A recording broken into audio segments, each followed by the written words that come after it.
ഇതിപ്പോൾ K moves ഞാൻ ഇതിന് മുമ്പ് ഒരു കമ്മ്യൂണിറ്റി പോസ്റ്റ് ഇട്ടിട്ടുണ്ടായിരുന്നു. അതായത് ഞാൻ അതിൻ്റെ പേരെന്താ, ഒരു ഫിലിം, അതായത് ഒരു ബിഗ് ഹ്യൂജ് പ്രോജക്റ്റ് ചെയ്യാൻ പോകുന്നു എന്ന് പറഞ്ഞൊരു കാര്യം. അത് കെ മൂവ്സ് ടീം ഒരു ഹ്യൂജ് പ്രോജക്റ്റ് ചെയ്യാൻ പോകുന്നു എന്ന് പറഞ്ഞിട്ടുള്ള ഒരു വീഡിയോ.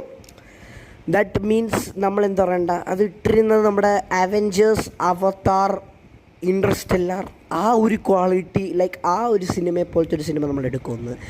അതുപോലത്തെ ഒരു മൂവി, അതുപോലത്തെ ഒരു movie with sticker moving animation. അതായത് ആ സിനിമയുടെ വർക്ക് ഇന്ന് സ്റ്റാർട്ട് ചെയ്തു. അപ്പോൾ ഞാൻ എൻ്റെ പേര് കാര്യങ്ങൾ ഞാൻ ഒന്നും പറയുന്നില്ല. ഇപ്പം ഞാൻ ആ പ്രോജക്റ്റിന് ഞാനൊരു നെയിം ഇട്ടു. അതായത് ആ ഒരു പ്രോജക്റ്റ് ഞാൻ ആ സിനിമയുടെ ഫസ്റ്റ് ലെറ്റർ ഞാനിപ്പോൾ ഇവിടെ റിവീൽ ചെയ്യുകയാണ്. എ, ലാസ്റ്റ് ലെറ്റർ നമ്മൾ റിവീൽ ചെയ്യുന്നില്ല. അപ്പോൾ അതായത് ഇപ്പോൾ നിങ്ങൾ തൽക്കാലം ഈ ഒരു പ്രോജക്റ്റ്, അതൊരു ഹ്യൂജ് പ്രോജക്റ്റാണ്. അപ്പോൾ നിങ്ങൾ കുറച്ച് വെയിറ്റ് ചെയ്ത് കഴിഞ്ഞാൽ നിങ്ങൾക്ക് ആ ഒരു കാണാൻ പറ്റത്തുള്ളൂ. കാരണം ഞങ്ങളുടെ ആ മേക്കിംഗ് സംഭവങ്ങളൊക്കെ വളരെയധികം നല്ല പാടായിട്ടാണ് നമ്മൾ ചെയ്യുന്നത്. നമ്മുടെ ഫുള്ള് ഉറക്കമൊക്കെ കഴിഞ്ഞാണ് നമ്മളത് ചെയ്യുന്നത്. അത് ഭയങ്കരധികം ഹ്യൂജ് വർക്കാണ്.